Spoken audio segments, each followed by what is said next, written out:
Oh, welcome back. Welcome back. Good evening, everyone. How are we doing out there? It's Darvell here, and welcome to the second episode, I think, of 2024 for the Freeman's Collective. How you doing, Conspiracy Brother? Hey. I'm not doing too bad. Hopefully, well, I'm not hopefully, but my audio issue should be fixed this episode. So um, hopefully, it's not an issue for Definitely. people. It's not a burden to Yeah. listen to. Yeah, we definitely want it to be smooth for everybody to listen to. So we thank everybody who's watching. So if you are new to the channel, we appreciate you tuning in from whether you are, whether that be Facebook or YouTube or other areas of the internet. We definitely got to start out and get a shout out to our brother, man. He's sick. He's sick today. Our Oh yeah, brother brother Ernest. Ernest. Yeah, Yeah, he's man. under the weather, so we hoping him a speedy recovery.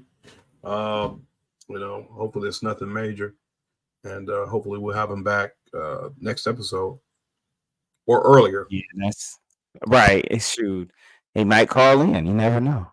Call in and give his 2 cents. You never know. So we appreciate Ernest for his time with us and supporting. But yeah, today we're gonna talk about foreign policy and the black vote, foreign affairs, how America conducts itself overseas.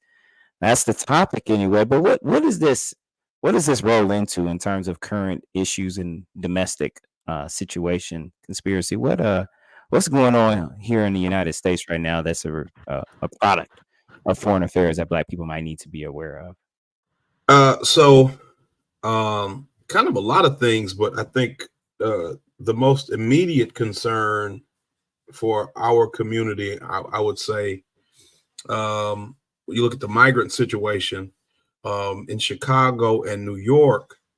You're not really hearing about it as much in DC anymore. I don't know if they've gotten something because DC is a federal district. I don't know if they've gotten something situated with DC, but in New York and in Chicago, you've seen a lot of uproar from the citizens, especially the black citizens of Chicago and the black mayor in New York, just feeling the force, feeling the full effect of being a sanctuary city and having to actually live up to that, and what all that means. And so it's a lot of black people. I think black people, descendants of freedmen, who are from those communities, from those cities, are getting to see their cities in a different light, and they, at least from what I've seen on the news or what I've been able to read, they don't seem too thrilled about it. Mm, yeah, that's very true. They're not too happy. I mean, I remember when they were sending people out to I think Martha's Vineyard. They bust some folks out there to kind of get at some of the more privileged of the population to let them feel some of the discomfort that Texas is feeling right now. But yeah, there's a lot of people being bussed and flown and trained and automobiled all across the country coming up from the southern border. And it's definitely a result of things that have been done abroad that both benefit the United States and otherwise oppress other nations from being fruitful homes to stay in. I mean, think about it. People leaving and coming to the United States. How did we become the world's greatest country, but yet we're one of the youngest? And then these other countries, many of whom have existed before us, um, are just struggling. Like we have this, you know, particular chemistry or skill set here that nobody else has been able to create, and all of a sudden we're great. Wow, there's a little bit more to that, and I think Stepman, we're going to get into that today. But as I said, we're going to go into this with foreign affair at the top of it. So I want to talk about a definition just briefly about what does it mean when we talk about like foreign affairs or foreign policy or otherwise the acts of the United States abroad. So I have a definition written here. I just want to touch on real briefly. Foreign policy, in terms of a definition of what it means, is that it's a collection of policies. Actually, it's a collection of policies that determine relationships that the United States has with other nations. And so those type of relationships include diplomacy, military and security policies, international human rights policies, economic policies, and environmental policies. And so the goal of these are three. There are three major goals when it comes to foreign policy. One, provide security for the United States and U.S. citizens. Right, every country wants not only their sovereignty and their land to be secure, but they want their citizens to be safe when they go abroad. Two, to create prosperity. So that's economic windfall for the country and for the people of the country. So the United States has that as a goal as well. And thirdly, but not least, making the world a better place, right? And because the United States, like many other countries, thinks that it is the best of the world, it also wants to influence the world to be like it. To what degree is reasonable without challenging our superiority, right? So those are the three kind of major goals of a foreign policy package, or agenda, rather, a foreign affairs agenda. But the things that can be encompassed, the types of activities that can be encompassed, or sectors that can be encompassed in a foreign policy include, like I said, physical security, transportation, energy, cybersecurity, food security, and terrorism goes back up to physical security. But as you know, the United States has a history of finding ways to make other people's problems our problem, and all of a sudden, people who weren't checking for us are our enemy. So that can be a thing. Now, how is this done? So we talk about foreign policy, we talk about foreign affairs. How do we carry out foreign policy in action? Well, there's 5 major ways it's done. One, we lead by example with our domestic policy, or things that we do exclusively and don't require or interact with anyone else to do. We try to lead by example. We don't do a great job at that, first of all, but that's one way many countries try to do it. Secondly, we influence others to follow us. So although we lead by example, when we have to actually sit down and talk with another country or other leaders, that is when we're trying to influence others to follow us. Now, thirdly, negotiating agreements with other countries or entities to do things with us in unison or together as a team. So that's when we say, hey, we want to do this thing, or we think this thing is important. Will you work with us on it? We form a treaty, we form a partnership, we do something in allegiance, and then we go forth and we do it together. Fourth, provide non-intervention support to other nations. So that's when we send aid, we send money, we send weapons, things like that, where we're not directly going over there and doing anything ourselves, but we'll help another country do what they're trying to do. And last, but most increasingly problematic, when we engage in direct intervention with other nations' issues. And so these 5 methods are employed in foreign policy to make up the actions that actually carry out the policies that we put to paper and that we speak of here in our homeland that we want to carry out abroad. So, Conspiracy Brother, anything to add to that as far as your viewpoints on what foreign policy is before we start unpacking? No, I think overall, your 5 points were great.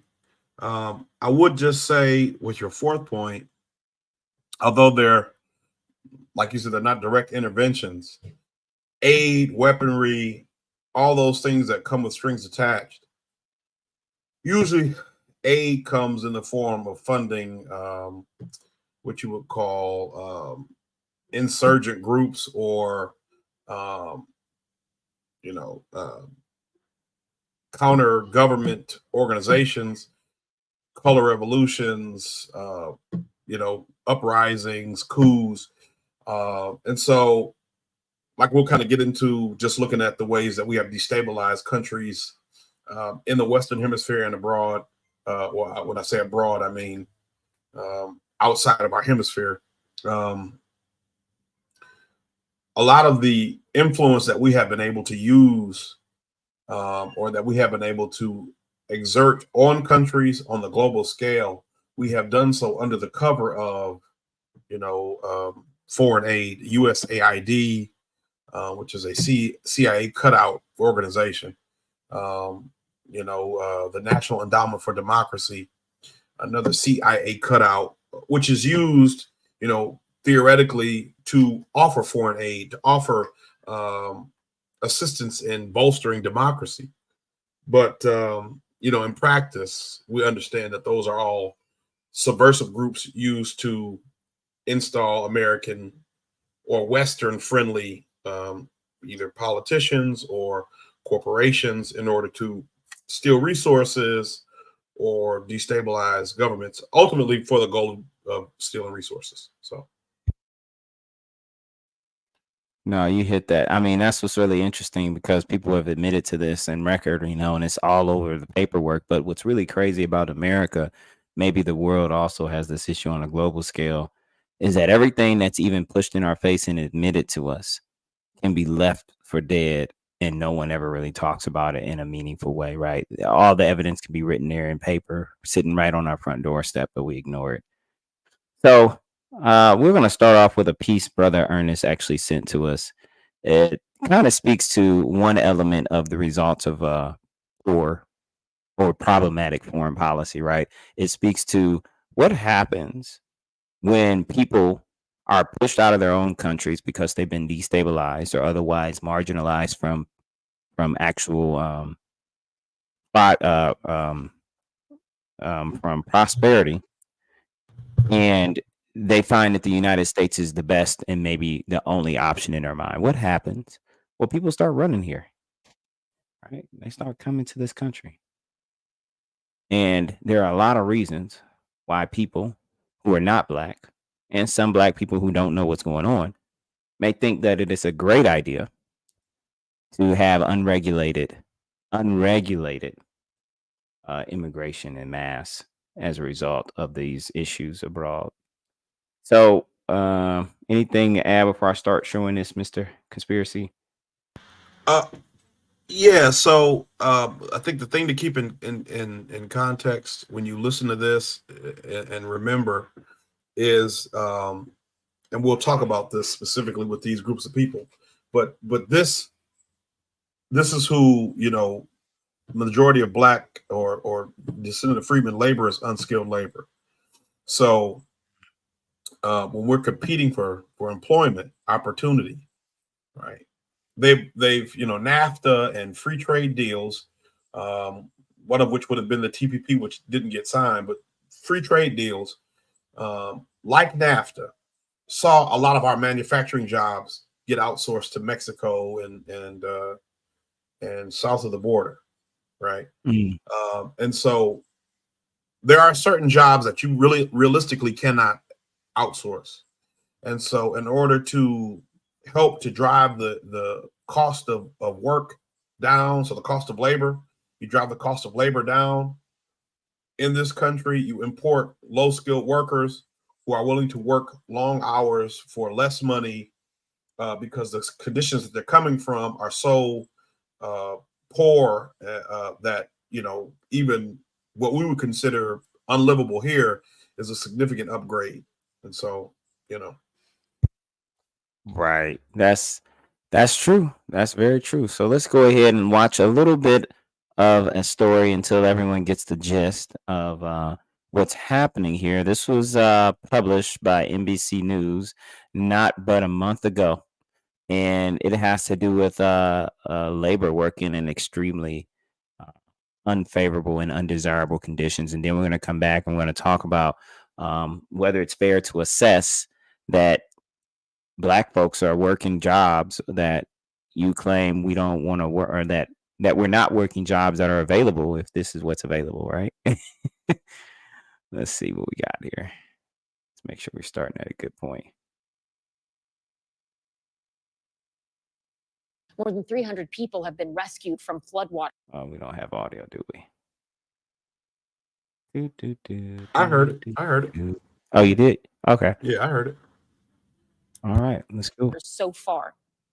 Coming up, the NBC News investigation. Our team going inside slaughterhouses in this country that are illegally using teenagers, some as young as 14, to clean those facilities. The in-depth look into the dangerous and even deadly conditions those children are facing. Back now with the alarming results of a year-long NBC News investigation. Children, some of them as young as 14, hired to work in slaughterhouses across this country. These dangerous conditions even turning deadly. NBC News Homeland Security correspondent Julia Ansley has this report with NBC's Digital Docs team and the investigative unit.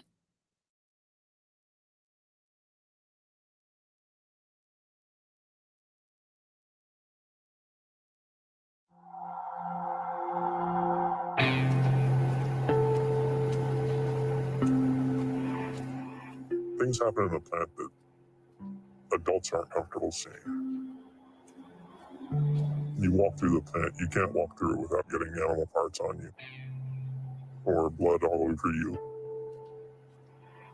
Desde muy principio, cuando entro en la puerta principal, veo el pollo, la sangre, las tripas.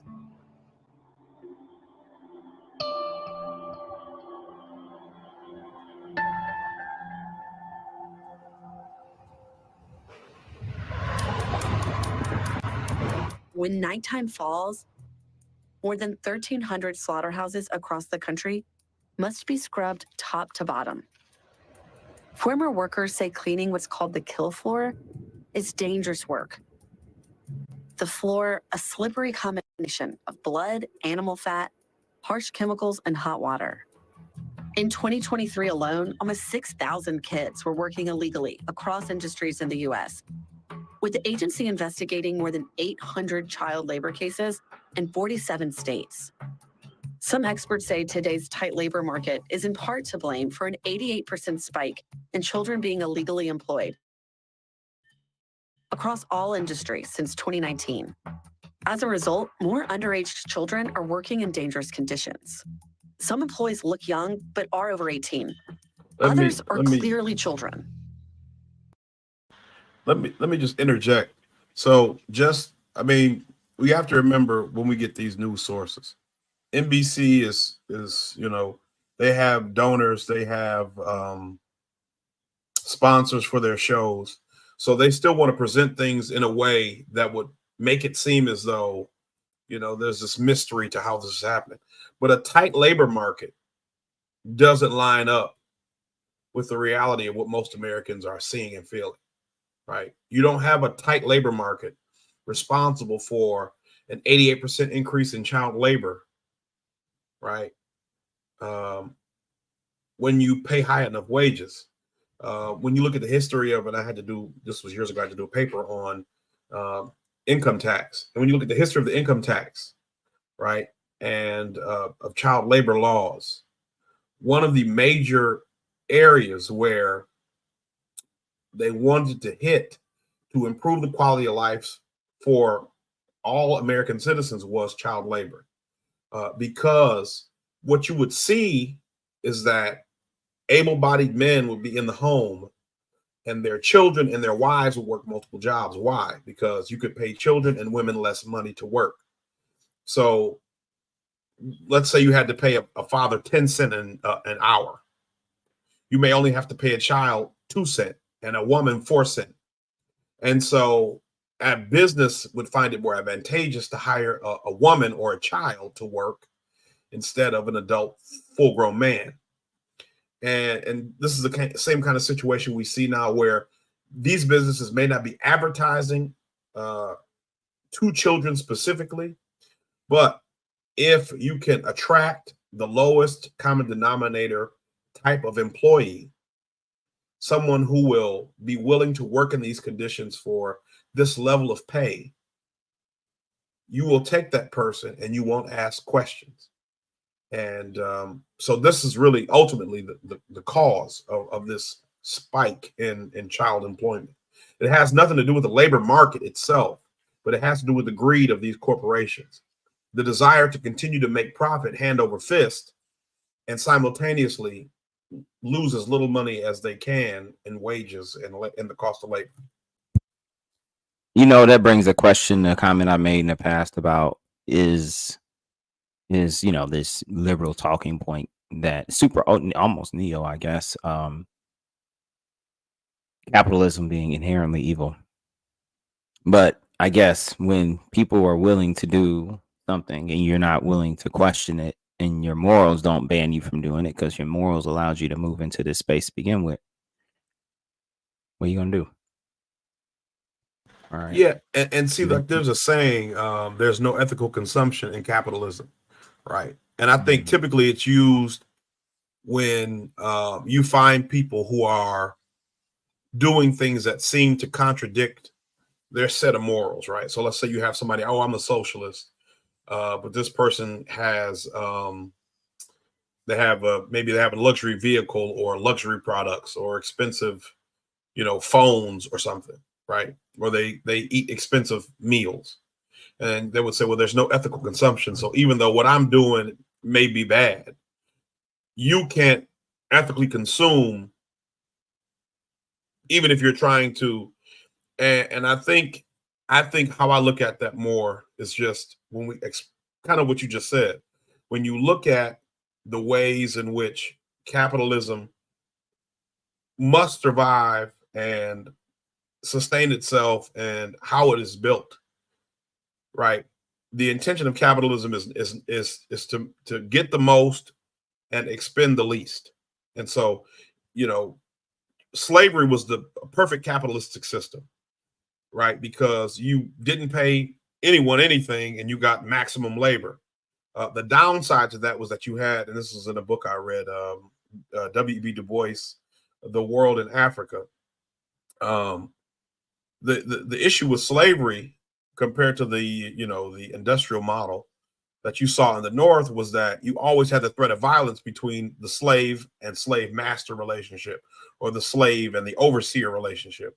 Whereas, in a factory, you could still have tension between a boss and a worker, or a worker and a foreman or a manager. But ultimately, what happens in society is you put the onus on the worker for better conditions. If you want a better job, go find a better job. We don't take into full context the labor market and the circumstances socially, financially, that would dictate a person's options or opportunity, and so that frees up the system to be more successful. So that's why you see indentured servitude, like what you found post-slavery with the Indians from the British colonies coming over to the West, to the Caribbean, to Africa, to other British colonies. It was so successful because they were still being paid, even if poorly. And so on the surface, it seemed like a fair and honest deal between two consenting parties, but it was still a level of exploitation akin to slavery, but by slavery by another name. Indeed. Let's see what else they have to say on this one. One of those kids was working here in Hattiesburg, Mississippi. Duvon Perez was working the night shift at Marjack Poultry in July when he was killed after getting sucked into equipment that accidentally turned on. He was 16 years old. His uncle told us he was a happy teenager. Nunca él se enojaba, nunca él siempre todo era bien sonriente. Yo todos los días voy, todas las tardes voy a ver a mi hermana, ella está destrozada. Es su primer hijo, está destrozado, o sea, nadie le puede quitar ese dolor. Duvon worked overnight at the slaughterhouse and by day attended middle school here, a few grades behind other kids his age. He wasn't the first person to get caught in a machine and die at the plant. A 48-year-old man died from his injuries following an accident that happened at the Marjack Poultry plant in Hattiesburg on Monday night. Duvon came to the U.S. from Guatemala in the last decade with his family. But in the last 2 years, more than 250,000 migrant children have arrived in this country alone without their parents. Almost half are from Guatemala. Dodge City is about 1,000 miles northwest of Hattiesburg. It's one of many small Midwestern towns Central American migrants now call home. All of these communities have one or more slaughterhouses driving the local economy. There are people here who are wanting to bring other family members. So they contact the smugglers and they said, listen, I have a family member who wants to come here. And sadly, the smugglers, they have their price. Vivir en Guatemala es muy triste. porque ahí es donde se vive la extrema pobreza. This adult Marjack slaughterhouse worker told us they are employed legally. They asked NBC News if they could stay anonymous out of fear of losing their job. They're one of many who came from Guatemala to work at the plant. Y aparte de eso, hay días también que no teníamos nada que comer. Teníamos que partir un huevo en 5 pedazos.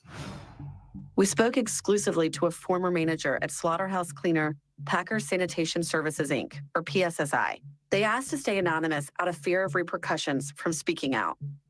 You're around all kinds of sharp instruments, and a lot of them automated.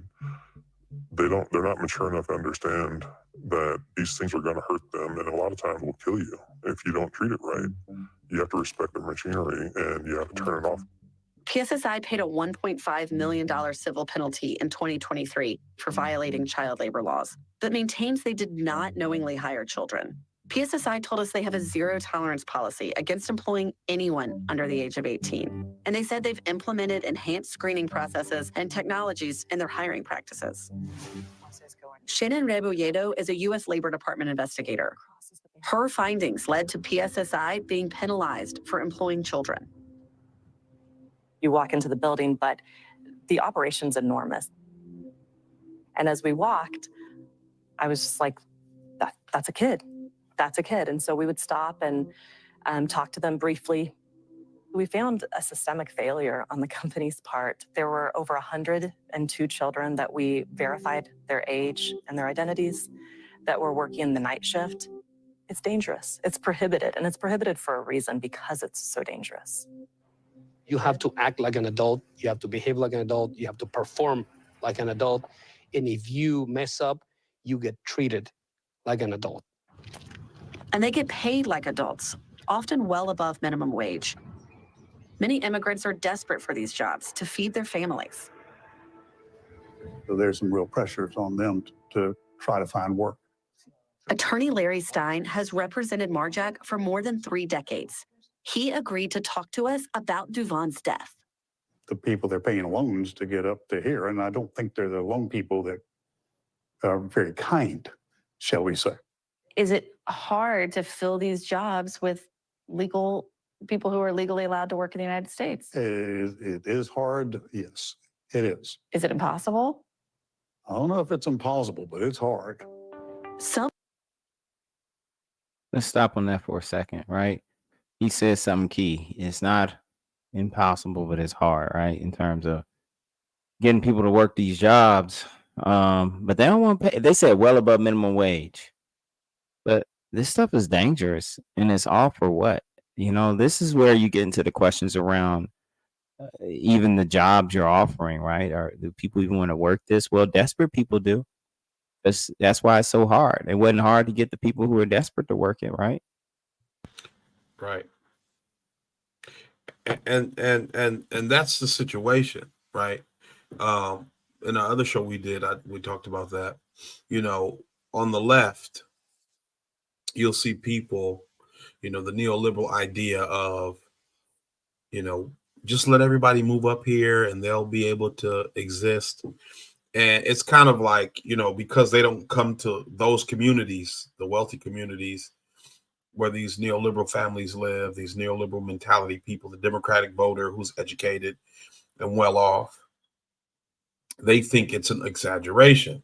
On the converse of that, you find this neoconservative Republican voters, what they like is the exploitation of labor. They want a person who, you know, like I said, you work 30 hours a day for $10 an hour, and, you know, one of your children became a doctor, you know, or a teacher or something.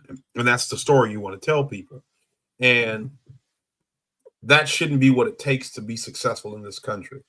But I'm looking here now, 2024 minimum wage. So this is December 6th, 2023. So this says 2024 state minimum wage rates. So in Mississippi, the number, what you want to guess what the minimum wage is in Mississippi? What the state minimum wage is? I'm going to put it at $4.55. It's 725. Okay. That was Yeah. well. The federal is And that's like, what is the federal? The federal is 725, so it's whatever the federal is. It doesn't have one. Oh, okay. So See, the I was- state doesn't have a minimum wage. So whatever the federal number is, that's what Mississippi's is. And a lot of the southern states have that. Tennessee has that. South Carolina has that. I believe Alabama has that as well. Louisiana has that. And so all these states, Georgia's a 725, but let's see what the legend says. Yeah, I'm curious. So about it says Georgia. Bastion. So it says right. Georgia says state minimum wage is lower than the federal minimum wage. So they have one. It's just lower than the federal minimum wage. And so he's saying we pay well more than so let's say you're paying $10 an hour. That's significant. You know, it's $3 over minimum wage. And that's a big deal. Is that enough money for a person, a full-grown person who you expect to have bills, and even if you don't have a family, let's say you're a single full-grown man or woman, is $10 an hour enough for you to survive on for that level of work, to be around that level of machinery, that time of day, with those kind of chemicals, with that, that type of job, because that does something to people, being around blood and animal guts and stuff. It does do something to people. Is that worth $10 an hour? Or let's say it was 11 or even 12, which would be $5 over minimum wage. No. And so you're not going to get the type of people who you would think could do the job efficiently and be of age, right? Because there's nothing against these people specifically, right? Because they're Guatemalan or whatever. There's nothing against them doing this job. But the situation, and I have an article from The Guardian. This is an article dealing with Hillary Clinton, and it was in Honduras when she was the Secretary of State. So this was 2009. We can pull that up when we go to the next. We don't have to pull it up now if you don't. We can finish this video. I don't think there's much more from this segment because it doesn't go the whole 50 minutes. But I go ahead. It's important to understand, when we look at this migrant situation, and you see in Europe there are a lot of people from Africa and the Middle East coming to Europe, and you hear a lot of Europeans complaining about how their cities are being overrun by people who don't share their cultural values. You've allowed your governments to destabilize these countries in the name of cheap resources for you, or maybe not even cheap resources for you, but the opportunity for them to have cheap resources to make money, billions and millions of dollars for themselves, and you have done nothing about it. And so this is the price we all have to pay, because we are so bogged down by our daily lives that we don't stand up and say, okay, no more. We a general strike, or we're going to take to the streets. We're going to shut everything down. Nobody's going to work. Nobody's doing anything until you fix, the foreign relations. No more sending weapons. No destabilizing governments. You know what I'm saying? You said a good point there, and that's what leads us to all of the issues we really have, the major ones anyway, that we sit around and at best you see a protest or 5 over. It's the complacency in the everyday lives of people relative to the government's actions. We get upset when big things happen, things that are viscerally reactive, but we are not upset when the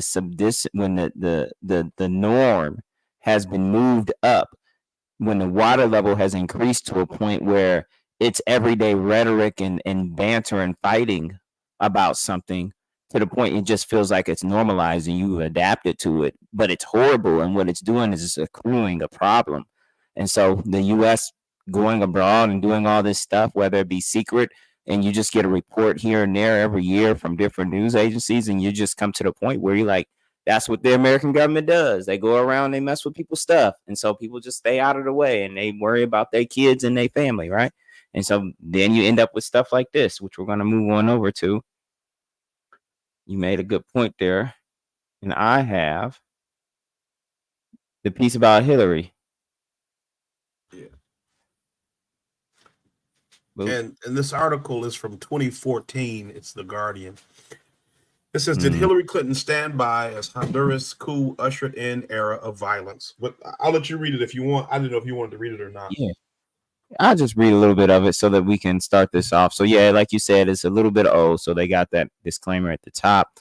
But you know, Secretary of State, the Democratic and also at the time Democratic presidential nominee, supported new elections following a 2009 coup, and the consequences continue to reverberate. So when I talked earlier about America's hand in everything abroad, this is an example of it. It was in the early hours of the morning, and protesters who had gathered to support their deposed president were resting in the streets of a Honduran capital when the security forces attacked. 3 months after he was snatched by troops and unceremoniously expelled from the country, Manuel Zelaya had returned to Tegucigalpa. Say it again. Say it again. Tegucigalpa.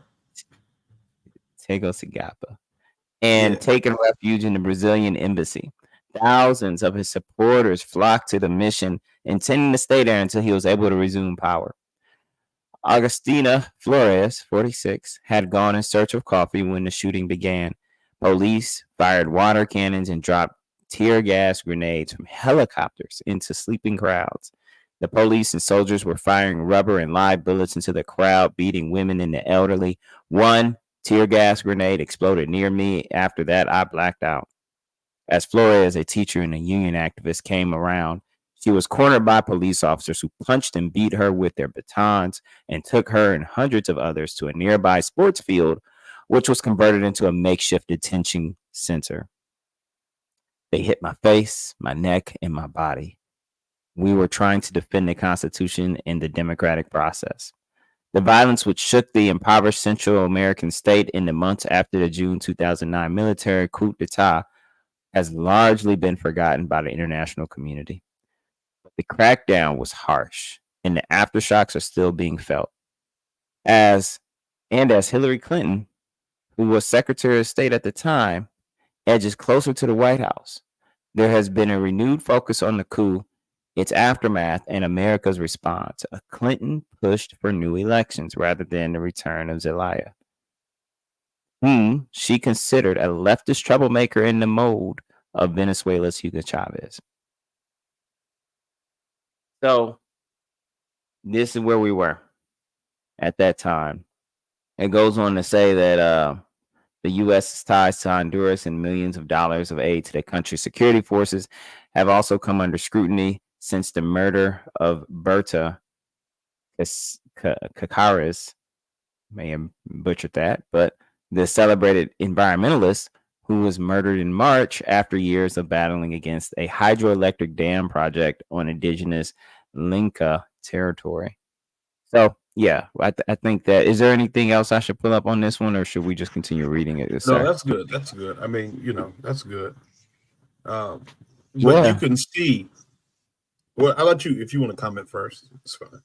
No, all I was gonna say is that it's pretty remarkable that I watched a piece, and I'll put a link to it in the description. I watched a piece by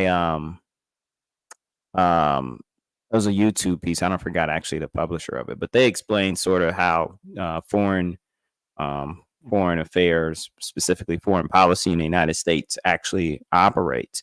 And it's mostly based on bureaucratic processes of people who are independent of, most foreign affairs are conducted independent of the Senate and House.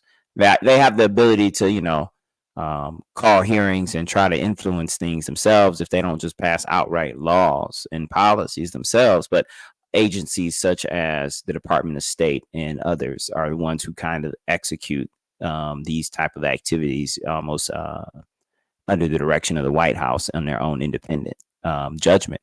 So it's really interesting to read things and decisions that were made by essentially a small group of people that really basically go unannounced to Americans until after the damage is done. That's all I had on that. Well, yeah, I mean, you know, like I said, when you look at organizations like National Endowment for Democracy and USAID, and others, I mean, you can go look at the Gray Zone, Max Blumenthal, Aaron Matei, the Black Agenda Report, Danny Haifong, George Galloway. I mean, there are a list of people, Jimmy Dore. There are lists of people, great investigative journalist Glenn Greenwald, who have really shown a light on these types of situations. But what you can see, like what you're saying, is there's such a degree of separation between these organizations that fund these. You know, Congress may allot this money to a certain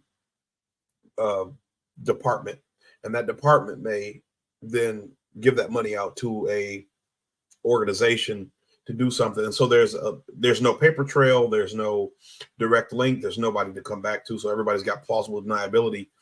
And you can like when we did the COINTELPRO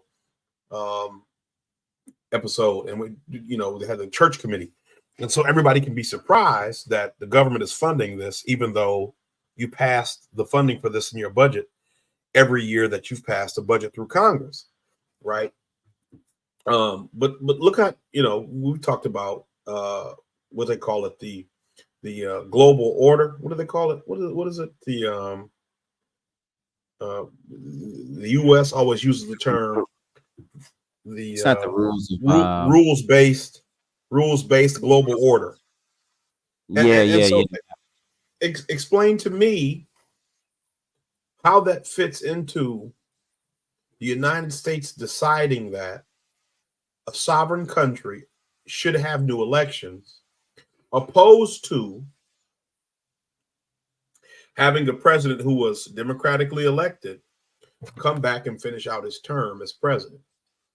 Right? Where do we as a nation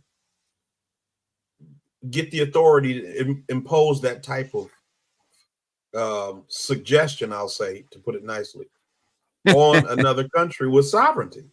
You see what I'm saying? And how do we get to go around the world and behave as though we have some moral authority to condemn Russia, to condemn Iran, to condemn Yemen, or any other country with a dictator, or someone we would call a dictator, to condemn China for exerting power within its own sphere of influence? And let's not forget that the important part that we're trying to discuss here is how this destabilization has affected our community by these people having to leave their homes and come here for work. So rather than Marjack Poultry Farms paying $20 an hour to be competitive with wages that would get people in Hattiesburg, Mississippi to want to work there, right? With benefits that would make them competitive and make people in Hattiesburg, Mississippi and the surrounding areas want to work there. You pay, well over minimum wage, which, like I told you, even if you gave somebody $14 an hour, there was something that's called the what is it called? The Concerned Citizen. It's a Twitter page, Concerned Citizen, and it had two posts up. It said there's 2 states you can buy a 1-bedroom apartment on minimum wage, and it had 2 states in 2020, I think, and then or 2015 or 2016, and then in 2023 there were no states. Or it said on $15 an hour. It said $15 an hour. It was 2 states in 2015, 16, or something, and then now in 2023 there's no states where you could get a 1-bedroom apartment for $15 an hour. So even if you doubled the wage, the minimum wage, which is significant, you doubled the minimum wage, that would fit his description of the pay. That would be insufficient to live in Hattiesburg, Mississippi.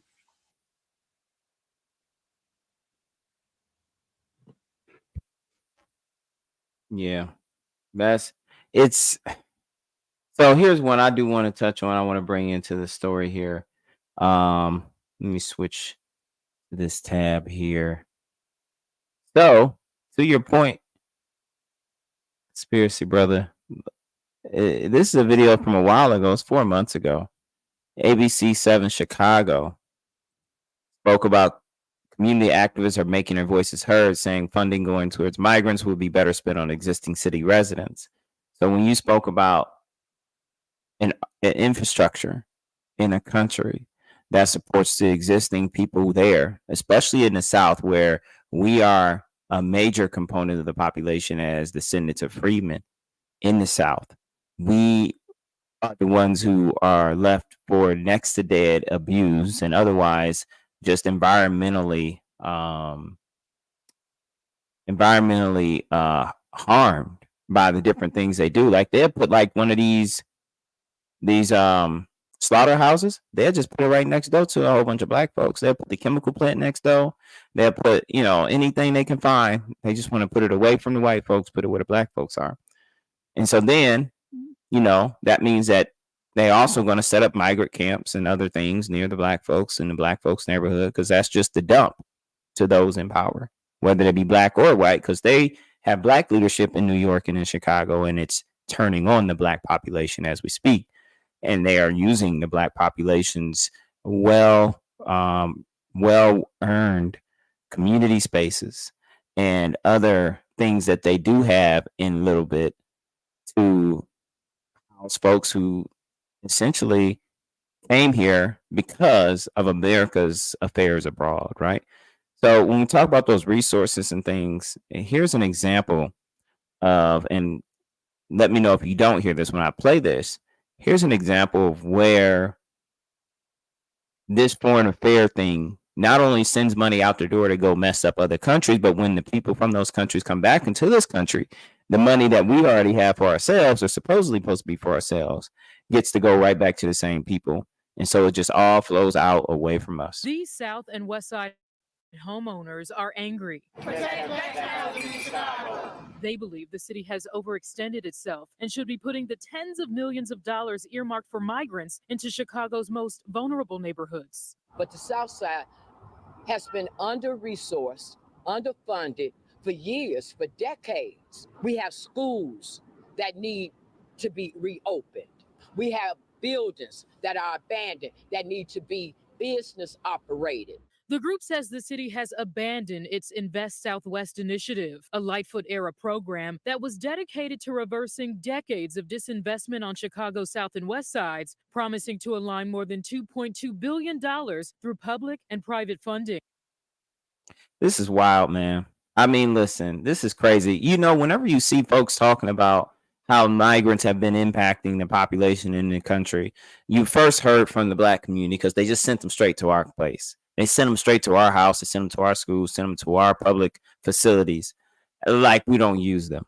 And then, the only time the white folks got upset is when they were coming in and messing up their neighborhood, but they didn't send them to the neighborhood, or they sent them to Martha's Vineyard.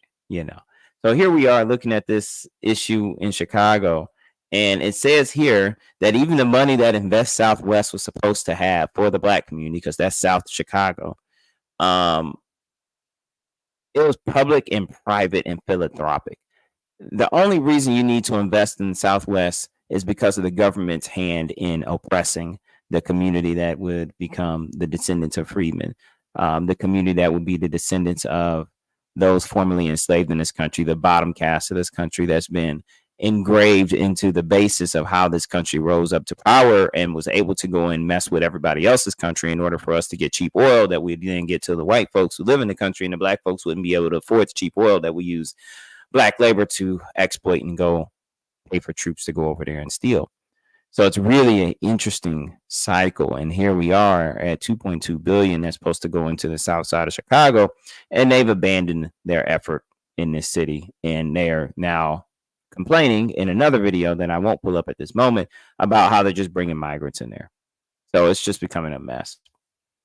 We are taxpayers, we're property owners. Our money should go towards fixing our communities. The city has received more than 15,000 migrants since August 2022. We have no more room. Y'all are embarrassing Chicago as a whole. According to analysis by No more room. You're embarrassing Chicago. And what was she saying that they're property owners? What I loved about her saying that, like, we are homeowners, property owners, and we have a right, to speak out and control what happens in our communities, is that property ownership still in the Black community is below national averages because we're just trying to catch up and we will never catch up. So even when she says that, that's a privileged position to be in, and you're still impacting lives negatively. So anyway, we don't need to see much more of that. Y'all get the gist of that one, right? I mean, it's a little bit of a cluster. So we should probably pivot to the next topic or the next one on this journey, Mr. Conspiracy. Which one should I be pulling up? Durban, right? Would you like to pivot Yeah, you to can pull Durban? Durban up. Keep it in Illinois since we just were in Chicago. He's a senator from Illinois. I believe he's the senior senator from Illinois. So, yeah. All right. So we'll play a few minutes of this. What's the backdrop on it for the people? So he's trying to get Republicans in the Senate to be willing to or to work with Democrats, like the title says, to fix the broken immigration system. He's got a couple ideas that he's proposing to do this. And I think one, you can hear his perspective, right? Where he's coming from with his ideas. But two, you can kind of hear I won't call it lunacy because I feel like to call it lunacy makes it seem less nefarious than it is, right? But it's evil. It's evil. All right, well, let's get it ripped. Because of war, some because of fear, religious belief, state of the environment. Some refugees because the system worked well for us for many decades. But now we are facing a new challenge we've never seen before. The number of refugees from around the world is at a record-breaking pace. Some refugees because of war, some because of fear, religious belief, state of the environment, and they're moving in massive numbers all over the globe, particularly into Europe and to the United States. So we've seen record-breaking numbers appearing at our border to the south of our country. And we've heard from the other party quite a bit about this. Deservedly so. I'm a person who believes in immigration. My mother was an immigrant to this country, and I'm proud to be in the Senate, first-generation American representing the great state of Illinois as the presiding officer does. But I understand the overwhelming numbers we are facing at the border and President Biden is facing really argue for us to take a hard look at the way we approach this. If you've ever been to an immigration court, and I have in the city of Chicago, it is an overwhelming experience. You see people standing 3 and 4 deep against the wall, waiting for their numbers to be called. And usually, in fact, almost without fail, the cases are postponed for another 6 months or another year. It takes years for a person's refugee claim to be litigated. That's just plain wrong. Justice delayed in this situation is clearly justice denied. And the fact that half of them don't win in their litigation is an indication that if they were tried at an earlier date, the resolution of their future would be obvious. So now we hear from our Republican friends that before we can provide any more military assistance to Ukraine in their war against Vladimir Putin, the war criminal from Moscow, if we're going to provide any assistance to Israel to fight off the Hamas terrorism group, we have to resolve the problems at our southern border before we can go forward. It troubles me, Madam President, because I've been working on immigration for at least 20 years, maybe more, and I know how difficult the issue is. It's hard to explain in the United States of America, a nation of immigrants, why immigration is such a hot, controversial topic. Virtually everyone in this country is only a generation or two removed from being an immigrant to this country. And yet, there's been resistance throughout our history, unless we needed cheap labor to build the Transcontinental Railroad when we invited Chinese workers to come in. Wait a second. They love to bring that up like black people didn't build the railroads too. You know what I'm saying? Like they love to bring up the fact that Chinese built the railroads like they did it by themselves. And this is what I'm saying. These are the people that want our votes. He's a Democrat.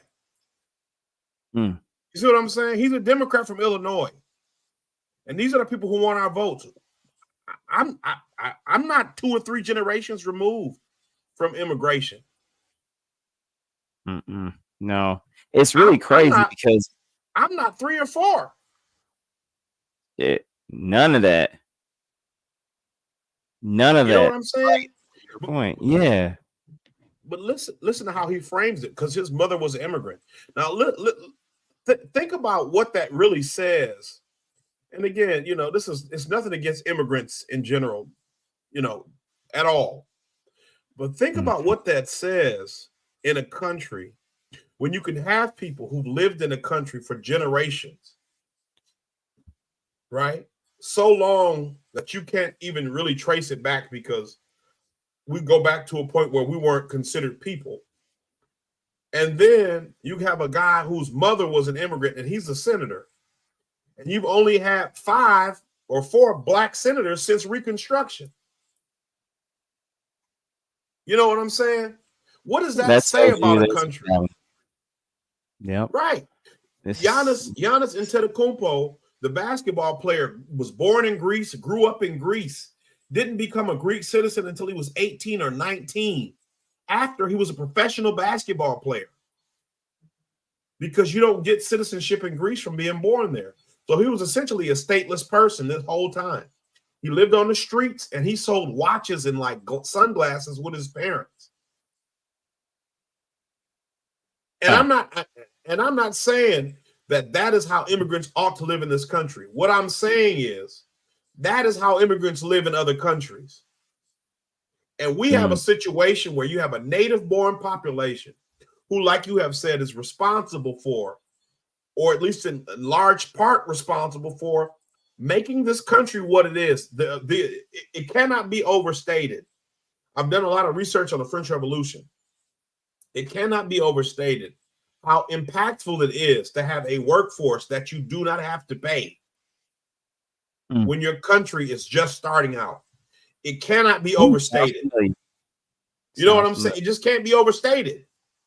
So you have a whole workforce that you do not have to pay, where you are essentially making money off of them and not having to expend any.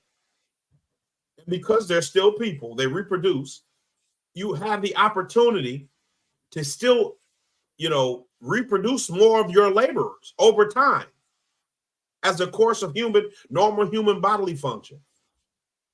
Right.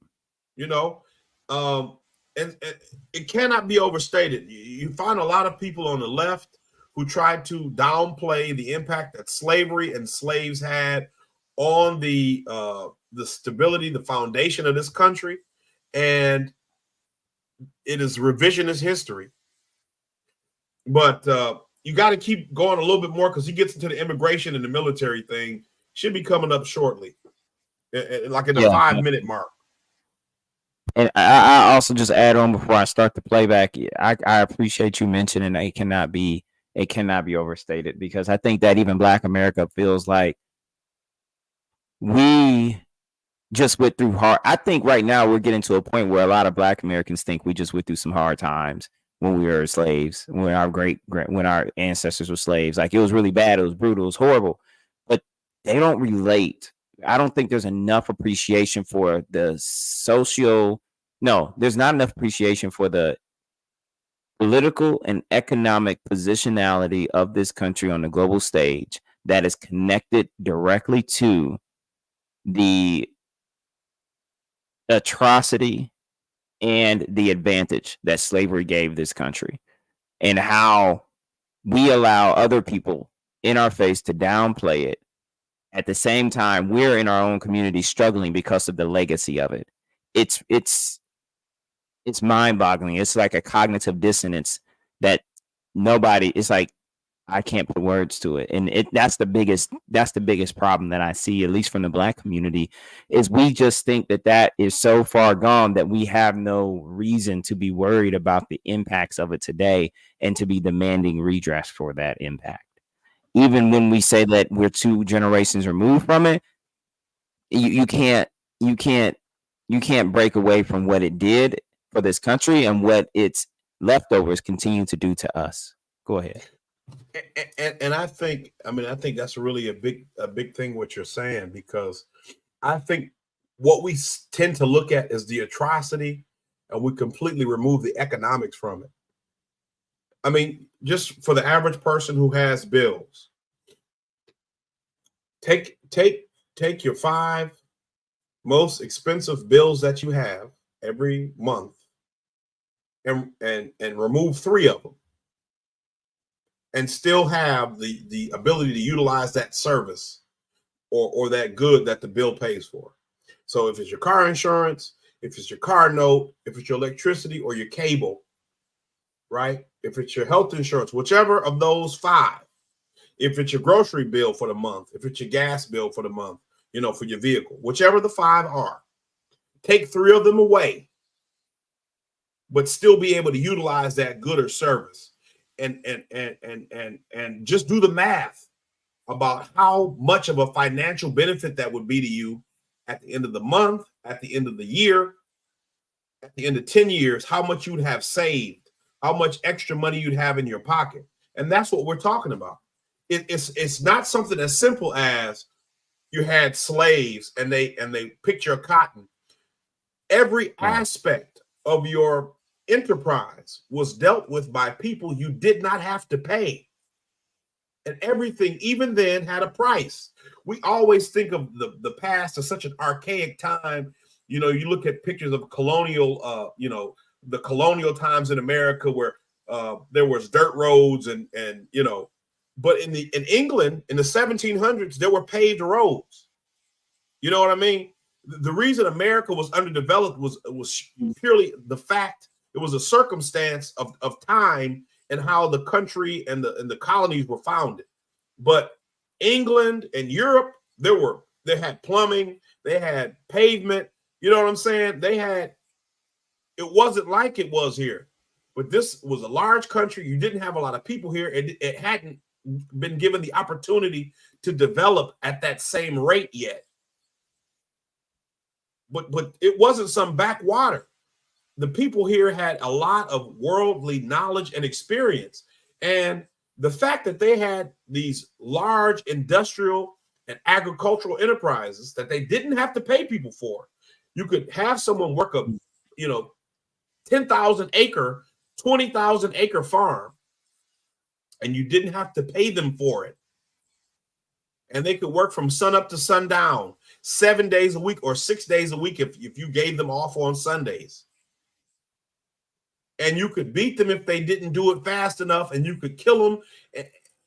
You cannot overstate the impact of that to the overall financial success and stability of this country. It just cannot be done. And anyone who tries to convince you that the impact that Black, the descendants of freedmen and slaves had on this country is trying to mislead you, because they understand that if you knew the impact, if you fully understood the gravity of the situation, you would be upset and you would be demanding your reparations and your restitution.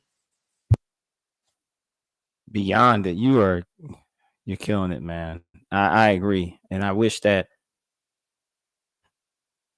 everybody would pay attention. People don't want to pay attention, man. It's just so much easier to stay in the fray. But let's see what else he's got to say, huh?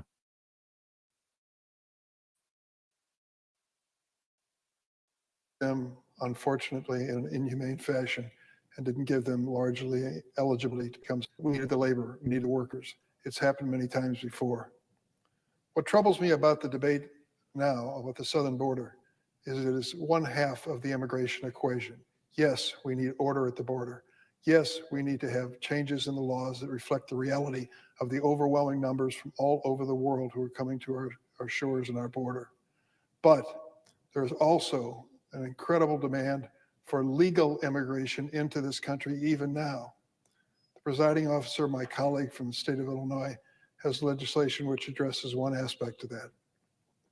Her bill, and I hope I describe it accurately, says that if you're an undocumented person in this country and you can pass the physical and the required test, background test, the like, you can serve in our military, and if you do it honorably, we will make you citizens of the United States. Stop. I gotta stop on that, man. Wait a minute. What did I just hear, man? Hold on. Do I need to rewind this? Let me see something. Yeah. What did he just say? Hit that again. Background test, the like. An Background undocumented test. person in this country, and you can pass the physical and the required test, background test, the like, you can serve in our military, and if you do it honorably, we will make you citizens of the United States. Do we need that? Do you know what the recruiting numbers are at the Army and the Navy and the Air Force? Well, let's talk about why they are what they are. And if you're talking about numbers of the population you already got not coming out in the percentages you would expect them to, let's talk about that issue instead of just throwing desperate people at it. I mean, are we looking for mercenaries, or are we trying to just, find a way to test these people to see if they really want to be citizens? Go ahead. Well, see, I've heard that. I've heard, theorizing. Garland Nixon talked about that he theorizes that this could be a situation where you allow immigrants to come here and be in the military, and then because they don't have a connection to the citizenship here, if there is an uprising from the citizens because of the direction the government is going, they will be more willing to, or more likely to, listen to directives to shoot at us or fire on us because they don't have any connection. We're not their family. I've heard that as a nefarious possibility. What? Which, I mean, it makes a lot of sense when you think about, like, in France, they have police, but the local police are unionized. They're all like separate entities. And whenever they have protests and stuff, because, they protest a lot in France, they end up calling the national police or something like that, because the national police don't have a connection to the various cities, right? So they'll just crack heads. Whereas the local police, when there are protests, are usually there with the protesters because they're on the ground. They feel the same disgruntled emotion that the people feel. And so I can see that being the case. But like you said, are we in a situation where we have to even resort to outsourcing our defense?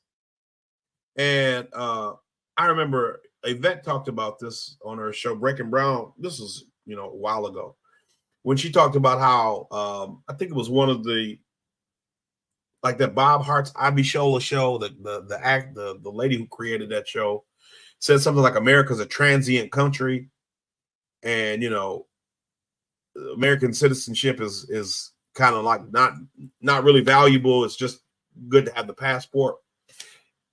And that's what ends up happening, when you deal with us, descendants of freedmen and people who are native here. And in our case, we don't have any other country that we can look to for home, for safety, for culture or anything like that, cultural connection. But we are at the mercy of whatever this country does. And so you have millionaires and billionaires who would treat this country as if it were some type of tax haven or some type of money-making scheme or opportunity. And we, the citizens who don't have the resources to leave, are at the mercy of these people and what they decide to do. And so you have essentially what amounts to Hunger Games for American citizenship? Are you willing to risk your life to fight and die? And you look at, you know, the wider context of Iraq, not Iraq, of Israel, Yemen, of Israel, Palestine, Yemen, Iran, and Russia. If these illegal immigrants are allowed to become U.S. soldiers, are you going to be able to send them to fight on the front lines in these battles where U.S. soldiers wouldn't sign up, right? He mentioned the lagging military numbers. Is it because so many young people are disillusioned with the American dream and the thoughts of what America is supposed to stand for, that they are no longer able to be spoon-fed the propaganda that so many of us have been, you know, exposed to, that made us join the military, or that made us feel overly patriotic when we shouldn't have been, when we should have been more critical of what our country was doing, bombing and empire building around the world, you know. So rather than trying to get to the root of that issue, right, and trying to build a country that is fair and free and just, which can't happen, right? We talked about the capitalist system, and, you know, to whatever degree there is ethical consumption or not in capitalism, to whatever degree capitalism is dependent upon exploitation of others for its own success, you cannot have a system of freedom and fairness, right? When we look at the situation in Honduras, with the ouster of their president in 2009 and the murder of Berta Cáceres, you see how America is willing to and able to influence foreign elections in a way that we would not feel comfortable to allow to be done to us, right? You look at the ways that we, and I say we as a nation, complained about the mere thought of Russian interference in the elections in 2016 and 2020, right?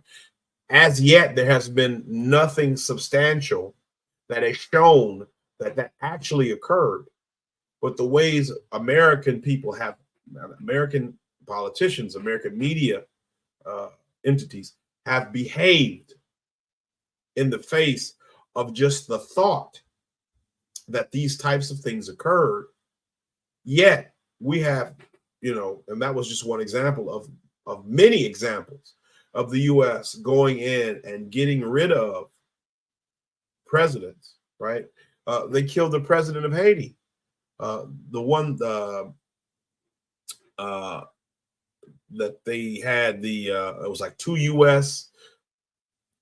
citizens and 2 people from Venezuela or something, or Colombia. They killed the president of Haiti, and they've had turmoil ever since. They've deposed presidents in the Caribbean and South America. They set up military dictatorships in Brazil. They set up military dictatorships in Central America and in Chile, among you know, the more famous instances. You've toppled the democratically elected government in Iran, right? And so we see how disingenuous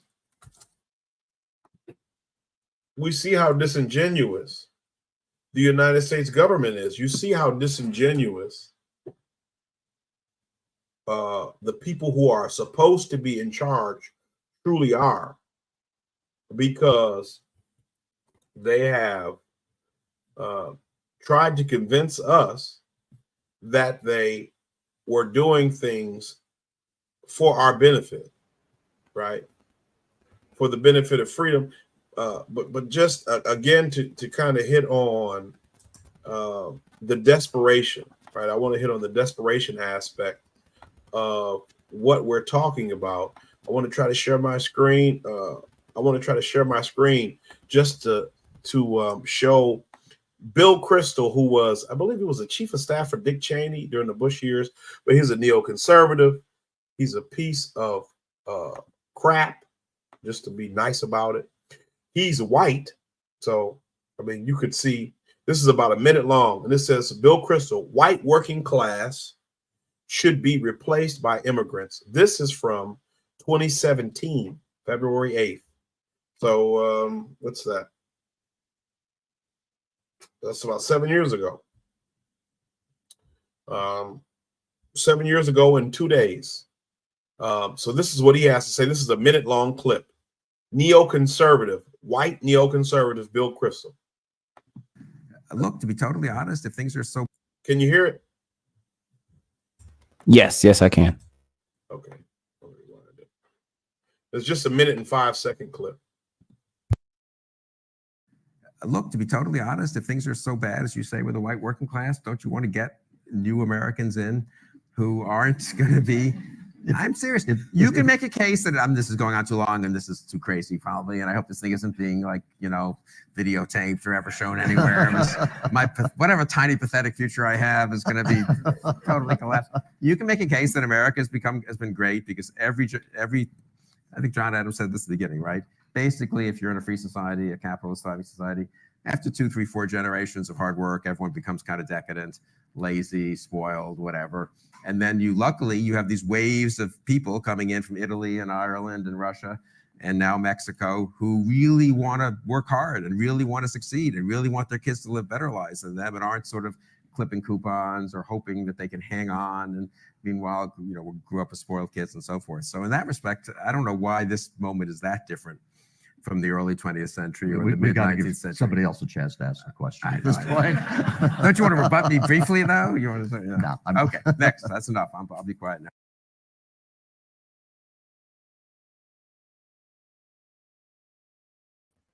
That was wild, man. Right. And so I just finished reading 1984, and that was one of the big talking points at the end of the book when they went through breaking down the failures of every, of the capitalists, of the communists, of, different groups throughout history and how they were different, how Big Brother and that government was different. And one of the things they talked about was just how the society was built on manufacturing scarcity, right? So you had gotten to a point of technological advancement. Machinery had gotten advanced to the point where you could eradicate hunger, you could eradicate need and want and desire. But it was important for those things to exist for the people in control to maintain control. And so you created war. But the war wasn't substantial enough to change the borders of the major countries. What it allowed was for the people who were the pros, the working people, to dedicate so much energy, mental energy and physical energy to the war machine, the manufacture of weapons and fighting in a war that they didn't have energy to do anything else. They didn't have energy to revolt, right? They were malleable. And this is the kind of situation he's talking about. You want a populace. He's basically saying that everything America was built on is a lie. Because you need, and this is why, like I've said, countless times throughout this, there's no ethical consumption. And like what you said earlier about the need for capitalism to exploit. This is why those types of phrases and that type of ideology exists. This is why communism, the thought of something countering capitalism, exists. Not necessarily, this is not an advocacy for communism because I haven't done enough reading and researching on it to be able to defend it one way or the other. But what I can say is, having lived in a capitalist system my whole life, having worked in one, for half my life, I am readily aware of the shortcomings. I'm readily aware of the exploitation. I'm readily aware of the ways and the contradictions that we don't allow to be spoken of in American society. The ways that we have exploited other groups of people around the world. Right. And so, you know, keeping with the same theme of the migrants, this is what they want. You know, this is why the Republican Party is not a safe haven for workers either. Although they would like to try to rebrand themselves as the party of the worker, they're not the party of the worker, and neither is the Democratic Party. And neither of those parties are the party for the freedmen, right? Because they have sold us out and allowed us to be swapped hands with time and time again.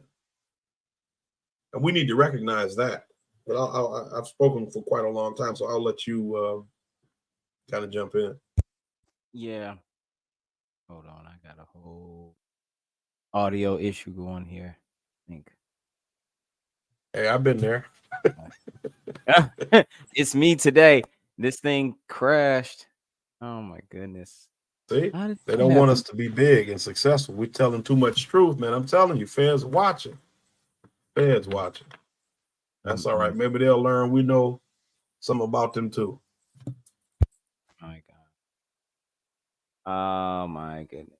Can you hear me right now? Yep. Coming in loud and clear. All right. I think I know what my issue is over here.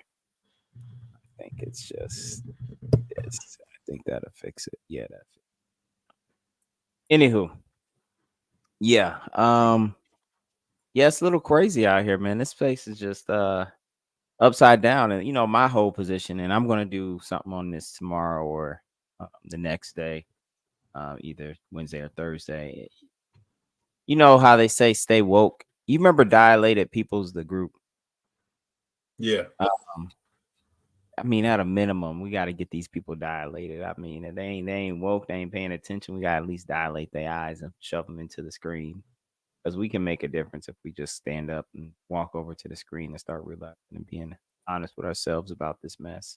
At least from our population, our standpoint. Too many people paying attention. But all right, so we want to pull up anything else? Well, I've got a couple articles. I can't hear you now. You can't hear me? Yeah. You can't hear me at all? I got you now. Okay. Yeah. Well, I've got a couple articles. One about the flood of military-grade weapons in Mexico. I've got an article about the sanctions in Venezuela. You want to close it off with the sanctions? Yeah, we can close it out with that, just to kind of still give more of an understanding. Because what we need to try to do is redirect the energy. I know that it can be frustrating to feel like migrants are overrunning your various cities around the country, right? But we need to understand that these are, in a lot of cases, desperate people. No one is walking thousands of miles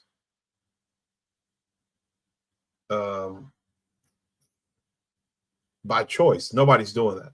You know what I mean? How many of you watching this have made a decision to go walk for miles in one direction? Right? Let's who said, hey, I'm just gonna walk 5 miles this way. Right? Maybe we walked 2 miles this way and we know we were coming back home, so a 5-mile round trip. But who's ever said, hey, I'm just gonna walk 5 miles one way? That's a long trip, let alone thousands of miles. And so we need to understand the context of how all this happened. You have a country like ours who has said continually that we are the greatest country on earth. Capitalism is the greatest system of economics on earth. And all these different socialist countries don't work. And then what we've done, to a country has gone in and manipulated them somehow. We've paid for, like I said, color revolutionary groups, counter-revolutionary groups, counter-government insurgent groups. rebel organizations to come in and destabilize these countries. We've sanctioned countries, cutting them off from their money. Cutting them off from their money so that they couldn't handle business.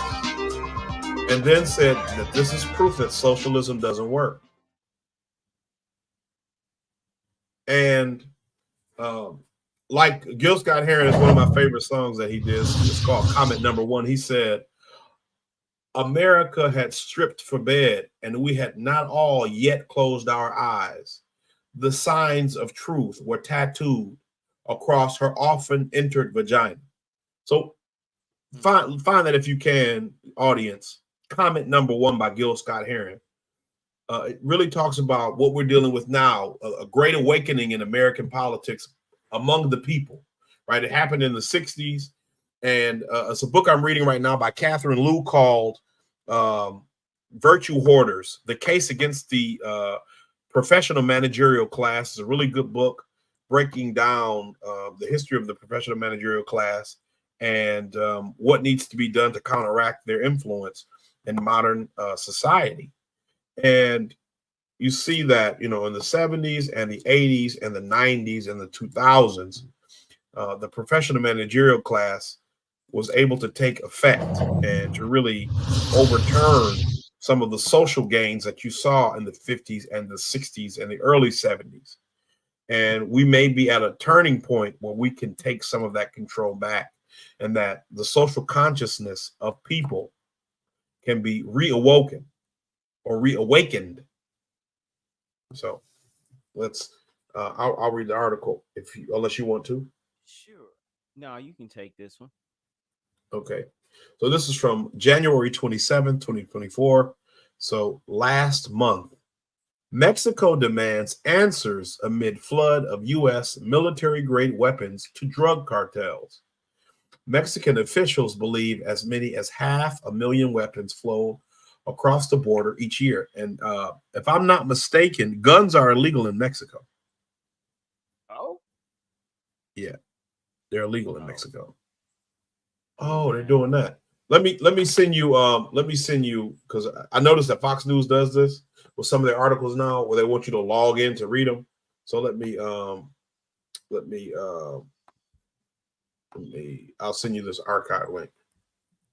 Okay. That should be.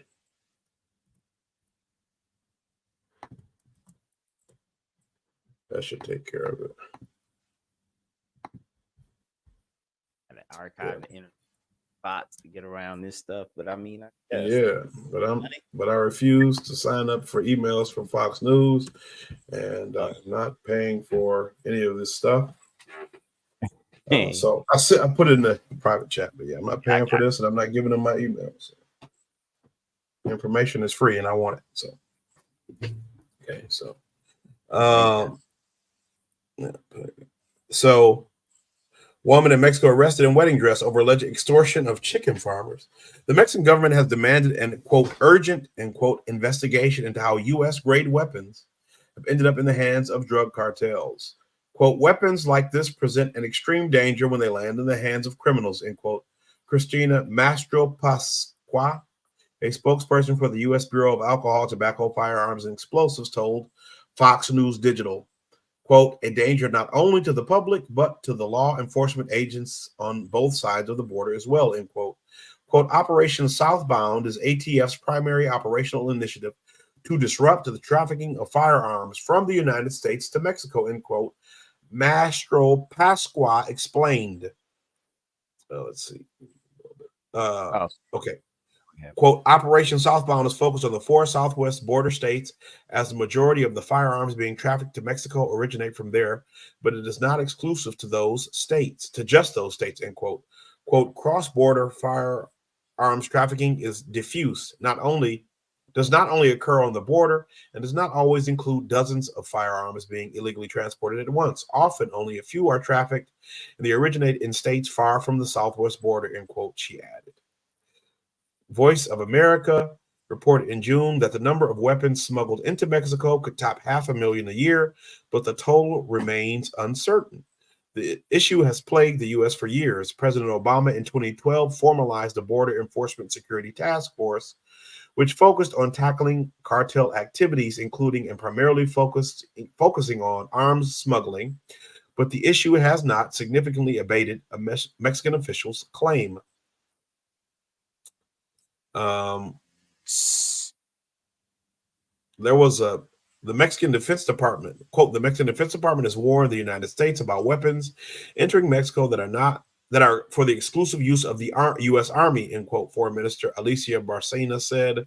The Mexican Army said it seized 221 fully automatic machine guns, 56 grenade launchers, and a dozen rocket launchers from cartels since late 2018. U.S. Ambassador to Mexico, Ken Salazar, on Monday told reporters that, quote, 70% of the weapons that cause violence here in Mexico come from the United States, end quote. He stressed that reducing the flow of weapons from the U.S. to Mexico remained a top priority for President Biden, the AFP reported. Quote, we are going to look into it. We are committed to working with Sedena, Mexico's Defense Department, to see what's going on, end quote, Salazar said. A Reuters report from December 2023 delved into one example of a U.S. weapons factory in Wisconsin that in 2018 allegedly started supplying high-caliber weapons, including sniper rifles, to the cartel Jalisco Nuevo Generacion. The report claimed that the cartel exploited, quote, permissive federal and state-level gun control rules to buy some of the most powerful weapons available to American civilians, end quote, citing former U.S. ATF agents. Members of a local family in Racine, Wisconsin, with connections to a cousin in Mexico would buy the guns and ship them to California, where they could then ship the weapons across the border, according to an indictment from Wisconsin's Eastern District Court. Mexican authorities found the same cartel in possession of 5 rocket launchers during the summer of 2023, with 4 more launchers confiscated from the rival Sinaloa cartel and 3 more seized from other cartels. Let's see, quote, in Mexico, too often when firearms are diverted to unlawful markets, they're going to arm dangerous drug cartels, end quote. Master Pascua said, quote, they are getting into the hands of extremely violent organizations that seek to use firearms to further other criminal and illicit activities, end quote. Quote, many times these cartels are not looking for just any firearm to fuel their criminal enterprises, end quote. She continued, quote, they are seeking a level of weaponry that outguns Mexican law enforcement authorities, including weapons that are used by the American military, end quote. Boy, serious. Quote, ATF's Mexico country office works closely with Mexican authorities to increase the volume and timeliness of firearms tracing through ATF's E-Trace system. That is, tracing a crime gun back to its first known retail purchase, end quote. Master Pascua added, quote, this capability is incredibly important because so many of the firearms recovered from crimes in Mexico originate in the United States between 2017 and 2022. Trace submissions from Mexico nearly doubled, end quote. A U.S. federal judge in 2022 dismissed Mexico's $10 billion lawsuit against 7 American gun manufacturers and 1 distributor, in which officials argued the companies knew the weapons they made would end up sold to traffickers and decided to profit. However, on Monday, an appeals court in Boston revived the lawsuit, saying the Protection of Lawful Commerce and Arms Act, which shields gun manufacturers from damages, quote, resulting from criminal or unlawful misuse of a firearm, did not apply to such cases in Mexico. The Pentagon referred Fox News or the U.S. State Department when asked for comment. The State Department did not respond by time of publication. So, it was sometime during Obama's time as president, it was called Operation Fast and Furious, where they supposedly released high-powered firearms to Mexican drug cartels, and they supposedly had tracking devices in them, and they were going to use them to locate the drug cartels, and at least one of the guns was used to kill American border agents. And so it was a big scandal.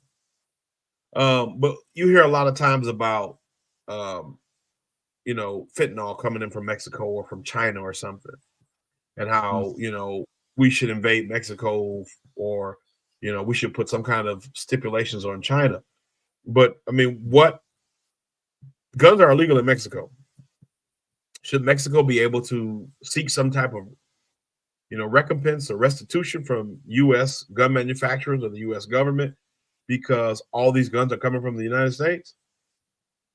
I didn't even know guns were illegal in Mexico until like last year, because you see so many articles and stories, videos of people being shot or shot at, or cartels having machine guns or something. You know what I'm saying? Right. But It's this just is so again you wouldn't the way think. we destabilize countries, right? Mexico can't be a peer country to the United States, because if Mexico is a peer, then that's competition for the United States. Canada is not a peer because Canada has already been allowed itself to become a vassal state to the United States. So it's not a peer, right? It's not a threat to the U.S. hegemony. When the U.S. says do something, Canada says, all right, and there's no fight. And that isn't to say that there would necessarily be a fight in Mexico, but America don't even want to take that chance. And so they don't. But You said again, we would have a fight in Mexico. right. They don't even want to take that chance and having a fight with Mexico. Mexico wanted to have any self-determination to deal with its own affairs, because Mexico speaks Spanish. So maybe they'll feel more of a cultural connection to South America, Central America, or the Caribbean, right? Instead of with us, because we speak English and Canada speaks English, right? And so that's one of the issues. But these things compound, right? Because when you have high levels of gun violence in a country like Mexico, those people are still going to want to immigrate. Those people who live in border towns, or people who live in poor areas, who are subject to increased levels of drug related violence, they're going to try to escape, right? Even how they have the whole remain in Mexico policy that Trump used to have, where if you were trying to seek asylum, you had to seek asylum in the first safe country that you came into. And a lot of people who came from Honduras and Guatemala and El Salvador, they would walk through Mexico and still try to get to the U.S. Why? Because it's still not safe there, right? You were still going to be exploited by a gang or drug cartel or something, and so you still come to the United States. And so it's a vicious cycle of a problem that is perpetuated by American foreign policy and is supported by both parties.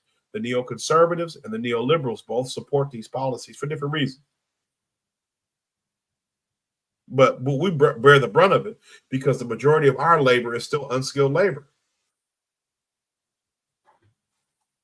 That's very true. And what happens is, at the end of the day, no one ever realizes that this unskilled labor thing creates opportunity because of the nature of how we abuse capitalism in the United States and how we abuse people in general. If no one ever gets that in their head as part of this program, you're just going to end up with more opportunities that drive more people here, and there are incentives for not only the smugglers but the actual businesses that employ these people to continue bringing them in, putting them in dangerous positions, as well as using their profits to fund lobby groups that continue to keep the back doors open. I mean, it's just a system. And it was I wanted to bring this up, but just like the E-Verify program, the E-Verify program was supposed to be a program through the Department of Homeland Security that businesses use to verify that their employees are legally allowed to work in the United States. Yeah. And it says in August 2007, the DHS started requiring all federal contractors and vendors to use E-Verify. The internet-based program is free and maintained by the United States government. And while federal law does not mandate the use of E-Verify for non-federal employees, some states have mandated the use of E-Verify or similar programs, while others have discouraged the program. So there's a map on Wikipedia if you look up E-Verify. And the states that require E-Verify for all employees, whether they're federal or not, it's Utah, Arizona, Louisiana, Mississippi, Alabama, Georgia, South Carolina, North Carolina, and Tennessee. And when we watched the video about the chicken plant, right? Say that. They were in Tennessee. I mean, they were in Mississippi. And so you have to verify every employee at every job is legally allowed to work there through the federal government's program. So either it doesn't work or there's a flaw in the system and it's easily exploitable. And so it doesn't work. Isn't that what Durbin wanted to do? Who? Durbin. He mentioned, hey, we Right. can get these people through verification and, you know, they can be in our military. Oh my gosh. Right. And you can't even verify that 16-year-olds are 16-year-olds and not 32-year-old men. Like what? Because they said the kid used somebody's identification, their social security number. So you can't even use E-Verify to determine that a guy is not 32, but he's 16. But you expect me to believe that you can take people who you cannot verify the information from, give them military training, give them guns, military-grade weapons, and put them in the U.S. military. There's no possible negative repercussions that could come from that. Yo, that's actually opening this up for another 9/11. To be honest with you, I'm just gonna put that out there. I know the YouTube. Well, yeah, I mean, or some other type of uprising that could happen. I mean, you think about like the movie Scarface and the whole Mario boat lift, where Fidel Castro took all the political prisoners in Cuba and just sent them to the United States, and all like the you know all the prisoners and political prisoners, and sent them to the United. So you had like an influx in Miami and stuff of like Cuban criminals in the 80s, or the Mario boat launch or whatever. Like, because you had this idea that you would make these people citizens as soon as they touched the shore, and so it was exploited. Right? It's not to say that every single Cuban is a bad person, or every single Cuban who was in prison was a bad person, but you have allowed yourself to be exploited because you didn't have foresight. On some goofy stuff. Stuff. That's what America has continually taken the easiest path to I won't say solve a problem, because what they give are not solutions, but they've taken the easiest path to try to remedy a problem. You know, when you look at naturalization in the 14th Amendment, that's what you did. Oh, well, anybody born here, you could be a American citizen. Rather than say specifically freed slaves or freedmen, or making some kind of specific allowance for the fact that you had to be a citizen of a certain amount of whatever. It's just anybody born here. So now you have a situation where you want to say, they call them anchor babies. This is what the right calls them, anchor babies. Chinese women will come here for tourists, on tourists. They'll pay to take tours here while they're pregnant, have their babies here, then go back to China, so their child can have U.S. citizenship. But you have created a system that's exploitable. That's your fault. But guess what? Do they care? Well, see, I don't know that they care apart from lip service, but the people have to suffer the brunt of those consequences, because you end up having to be in a situation where you're having more citizens than you have an infrastructure who you can support, right? Because this country is built on trying to maximize profit with expending as little money and resources as possible. That is the program in this country for sure. I mean, listen, at the end of the day, we are not only being disserviced as descendants of freedmen, but the country as a whole has a spectrum of folks who are being disadvantaged by the status quo. And it's interesting because so many of them outside of us support the same mess that's undercutting them. But what we need to do is not focus on the class politics that are undercutting many of the bottom 90% of this country. We need to be focused on what's undercut us relative to the bottom 90%, because we're at the bottom of the 90%. And that's a big gap between us and the other, remaining 60%. And that's a problem that I think people don't want to talk about. And that's what we attempted to talk about here today, Conspiracy Brothers. We tried to talk about how when we think about these immigration policies, these foreign policies, and how we interact with the world, it does not help us to get on the side of this argument about letting people in, or honestly even keeping them out per se, because we have to, first of all, even understand what the impacts are before we can talk intelligibly about this. And we've seen a number of examples over the past month of people who do not know what's going on, very low info people with very big microphones who are talking a lot of stuff.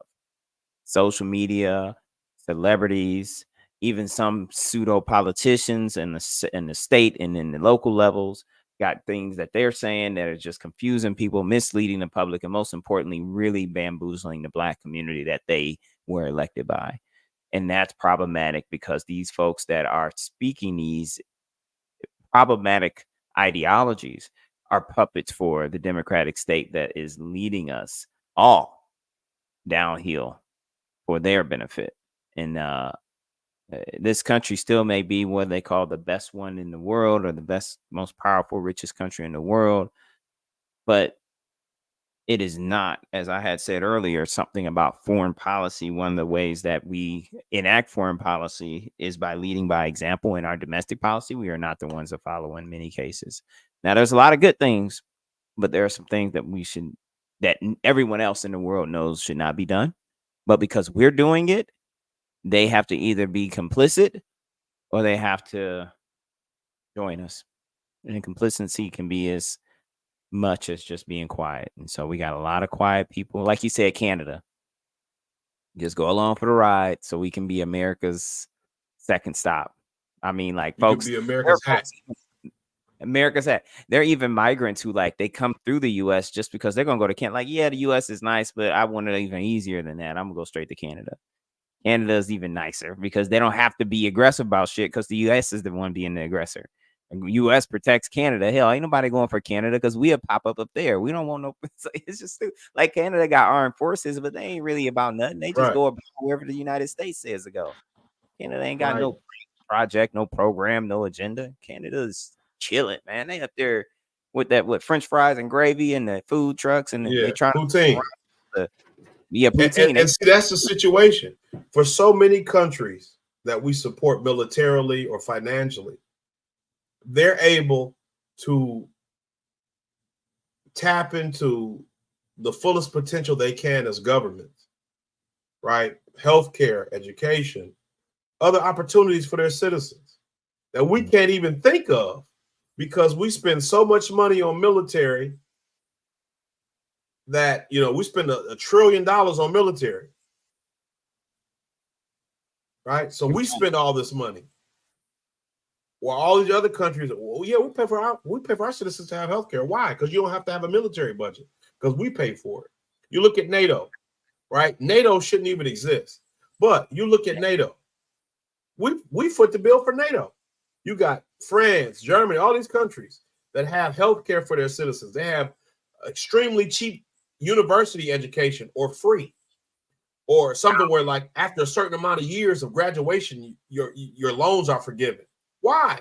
Because you don't have to pay for a military. We do it. And again, this is a cost incurred by us because we are continually disallowed from realizing the fullest potential of American citizenship. For 400 years, we have never been able to take full advantage of what it means to be an American in this country. Don't vote for these people. They come call you, they text you, they knock on your door, they ask you what they can do to win your vote. You can tell them to go to hell. That's all they can do. because they can't do what they need to do, which is reparations, which is a true restorative program to make the descendants of freedmen whole. Not at the expense of anyone else, not at the exploitation of anybody else. Here you go, right here. This is what you can do. Maybe we have to make a link so people can download that so they can hand it out. Anytime politicians come by, they can just hand that out. They can leave a sign on their door, take one. If you're a politician, take one. That'll be a good one. Here, you want my vote here? Where you at on this? You better go ahead. Right, that's it. This is all we need.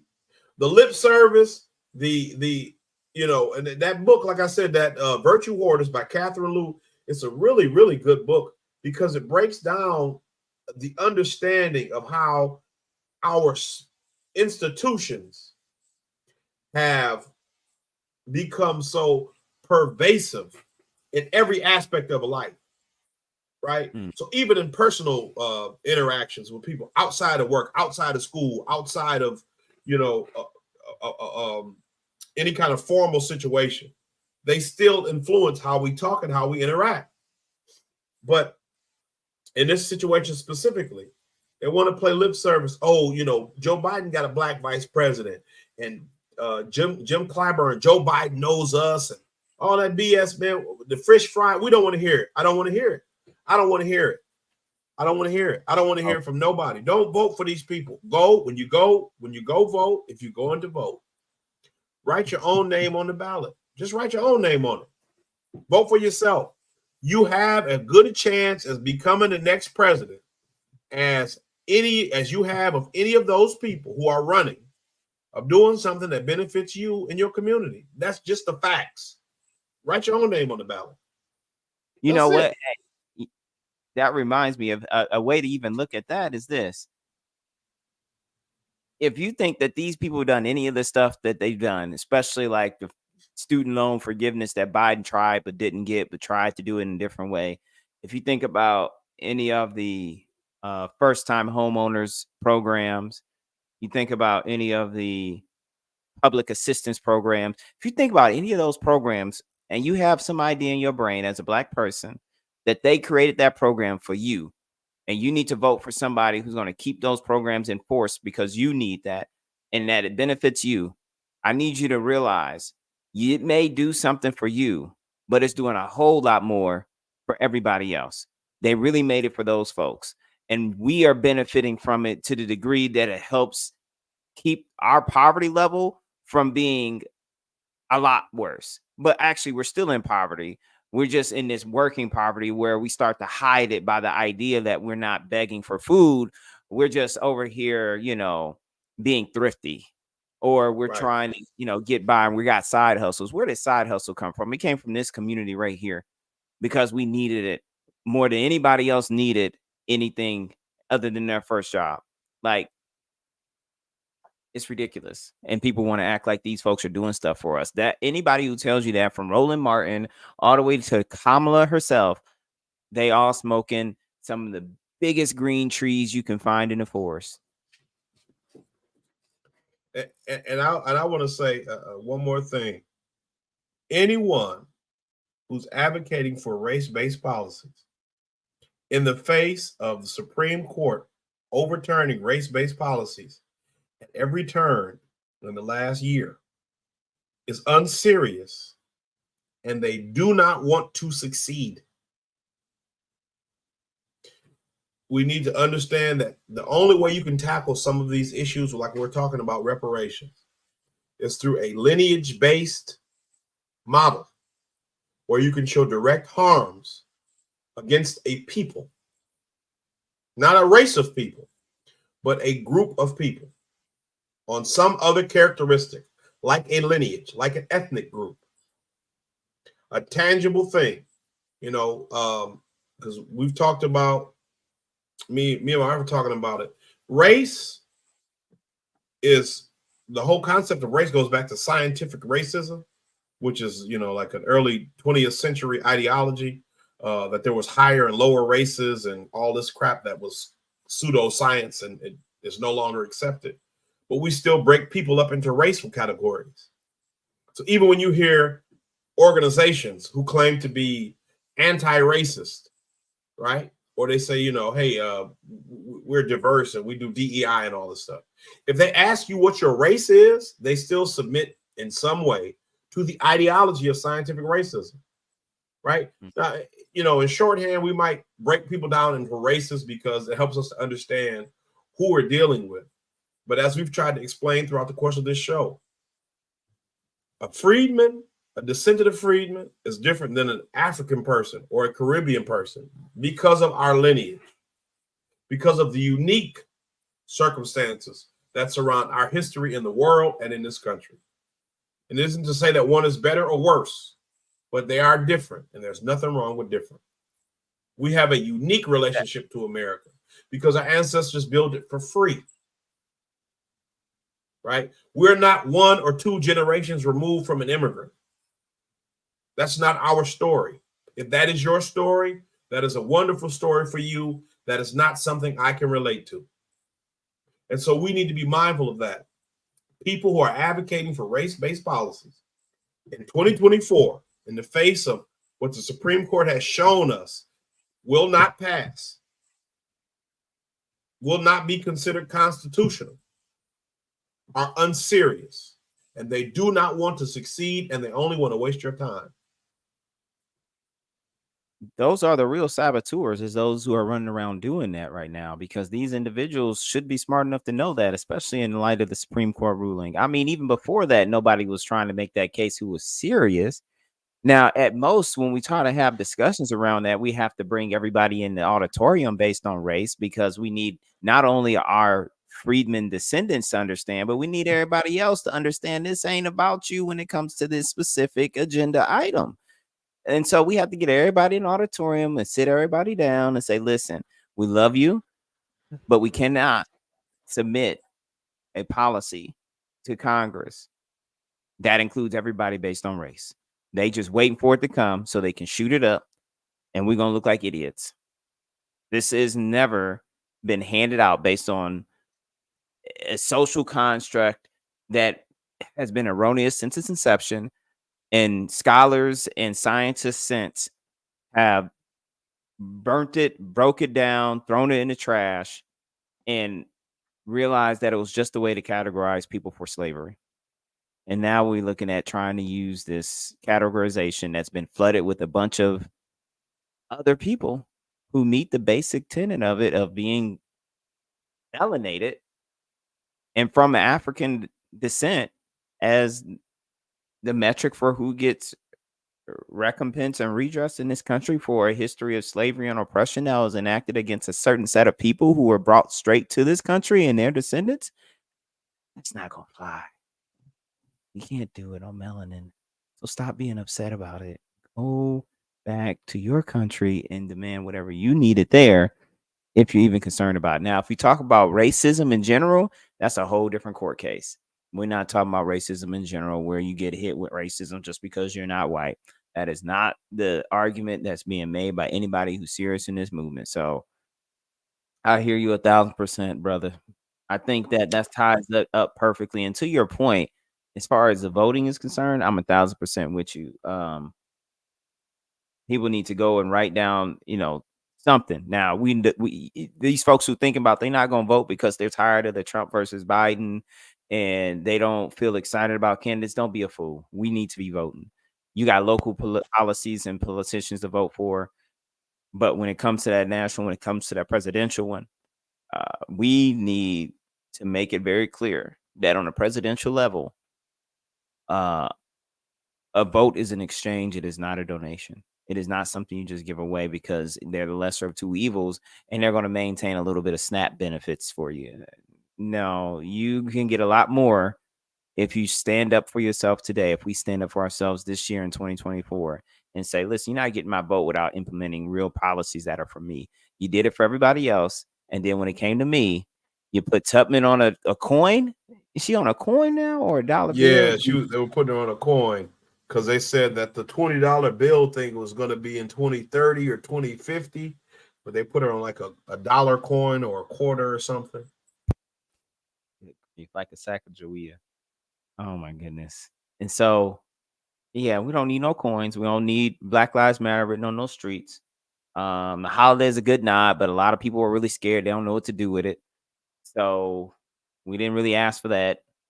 And yeah, if you just get us this money, we'll be all right. We'll figure out everything together as one nation. Right now, we are not one nation under a groove. We are two different nations in one land. I'm gonna drop it with that, man. You got anything to close out with? No, man. Nothing really to contradict what you said. You just got to be brave enough to say no more. I mean, that's what we really got to do. Whatever the consequences, if Trump wins again as a result of you writing your name on the ballot, Joe Biden and the Democratic Party have to live with that circumstance that they created, because we are already living in a world where there's 30% increase in the price of goods and services. So we're already living in a world where there's a genocide. We're already living in a world where we're on the brink of World War III. We're already living in a world where Black unemployment is still double what white unemployment is. I think we're at 10%. So, I mean, just realistically, except they all line us up and shoot us, there's nothing they can take from us that they haven't taken already. So, if you write your name on the ballot cost Joe Biden and the Democrats the White House, that is going to be a great opportunity for the Democratic Party to do some soul searching and see how they could better market themselves to the citizens they need to get them into the White House. And if they're not willing to do that, if they're not willing to make the necessary changes to make themselves desirable, well, then that's tough. That's tough. It's not my problem. It's not your problem. But we have to stand on our square and do what benefits our community for once. We got to stand up for ourselves for once. You can't elect a man who said you're not Black if you don't vote for me. You can't do that. I mean, you got to have more self-respect than that. You just have to. You have to be more principled than that. Man, you know what that reminded me of? I had to insert this. Am I mistaken in realizing that Black Lives Matter rise to prominence as a movement came totally under Obama? Like, most of it was under Obama, under the what people will claim to be the best Democratic president we've ever had. Yeah, like in 2013, after Trayvon Martin was murdered, was really when the Black Lives Matter completely popped off on the national level. So I guess what we see here is that we had a bunch of pent up frustration that rode all the way from 2009 straight into 2013 to give it that apex. And we continue riding that all the way to 2020. And so we had about 3 years of, Trump. And then, yeah, it was time to go. I guess my point is that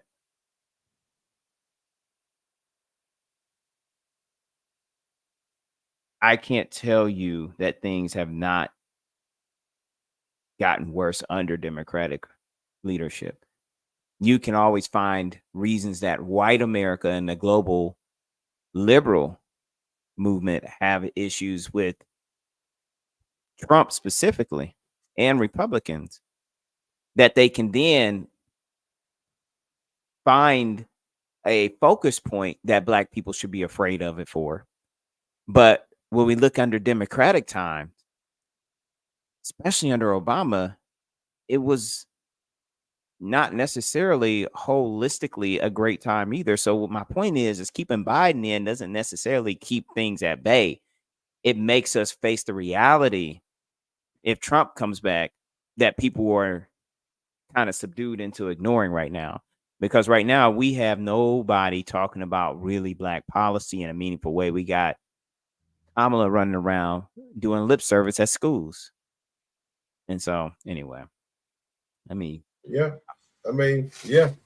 that's largely the situation, and that's one of the reasons why I like that we do this show, because it allows us to take control of the narrative concerning our experiences. Right? Maybe we can't speak for the whole Black community, but we can speak to our experiences and the experiences of the people in our circle.